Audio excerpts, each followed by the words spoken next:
The Australia ট্যুরের সংবাদ মাধ্যমে প্রকাশিত খবর অনুযায়ী ঘটনাটি ঘটেছে গত সপ্তাহে। আক্রান্ত ভারতীয় যুবককে হাসপাতালে ভর্তি করানোর পর বিষয়টি প্রকাশ্যে আসে। জানা গিয়েছে আক্রান্তের নাম চরণপ্রীত সিং।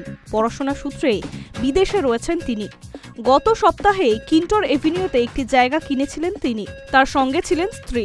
যুবকের দাবি, গাড়ি রাখার সময় বিনা প্ররোচনায় একদল স্থানীয় যুবক তাকে গালাগালি করতে শুরু করে, কুৎসিত ভাষায় আক্রমণ করে, ভারতীয় বলে অপমান করে, অস্ট্রেলিয়া ছাড়তে বলা হয় তাকে। তিনি প্রতিবাদ করায় ফল হয় আরও মারাত্মক। দল বেঁধে তাকে লাথি ঘুষি মারতে থাকেন ওই যুবকরা। মারের চোটে সংজ্ঞাহীন হয়ে পড়েন তিনি। হাসপাতালে চিকিৎসাধীন ওই যুবক অস্ট্রেলিয়ার সংবাদ মাধ্যমকে বলেন, যখন এই রকমের ঘটনা ঘটে তখন আক্রান্তকে মনে করানো হয় সে অচ্ছুত, তাকে ফিরে যাওয়া উচিত। আপনি আপনার শরীরে অনেক কিছুই বদলে ফেলতে পারেন, কিন্তু চামড়ার রং বদলাবেন কেমন করে? এখন অ্যাডিলেডের একটি হাসপাতালে চিকিৎসাধীন রয়েছে ভারতীয়। শরীরের নানা জায়গায় ক্ষত রয়েছে তার।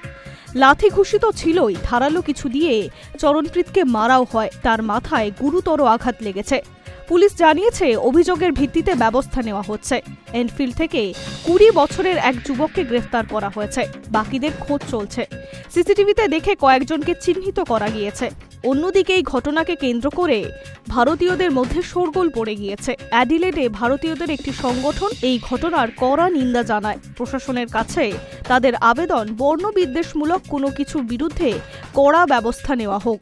আর পড়াশোনার সূত্রে যারা বিদেশ থেকে অস্ট্রেলিয়ায় গিয়েছেন তাদের নিরাপত্তা সুনিশ্চিত করুক প্রশাসন। অন্যদিকে আয়ারল্যান্ডের রাজধানী ডাবলিনের রাস্তায় ফেলে এক ভারতীয়কে নগ্ন করে মারধরের অভিযোগ উঠল। তদন্ত শুরু করেছে সেখানকার পুলিশ। প্রাথমিক অনুমান, বর্ণবিদ্বেষ থেকেই এই ঘটনাটি ঘটেছে। High news network.